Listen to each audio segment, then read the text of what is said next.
অনেক সময় নিজেদের জন্য কোনো উপকার বয়ে আনে না, এটা জেনেও আমরা একজনের গীবত করি। আপনি যার গীবত করছেন, যার নামে বদনাম করছেন, যার সাথে শত্রুতা করছেন, এটা আপনার কোনো বিন্দু মাত্র লাভ নাই। আপনি নিজে একটু ভালো করে চিন্তা করে দেখেন, কিন্তু লস অবশ্যই আছে, সেটা আপনি জানেন। ইন্না আযাবাল কবরি সুলুসুম মিনাল গীবাত ওয়া সুলুসুম মিনান নামিমাহ ওয়া সুলুসুম মিনাল বাওয়াল। কবরে আযাবকে তিনটা ভাগে ভাগ করা হবে।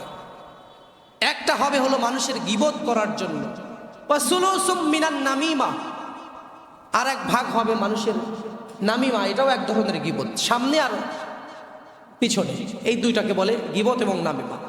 ওয়া সুলুসুম মিনাল বাওয়াল, তিন ভাগের আরো এক ভাগ আযাব হবে পিশাবের সিটে ফোটা কাপড় চোপড়ে পরার জন্য।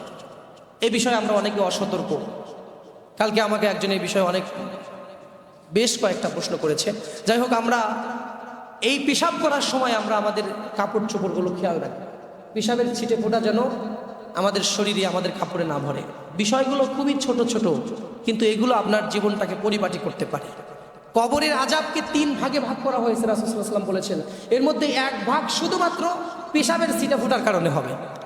আপনি চিন্তা করতে পারেন এটা কত বড় কথা।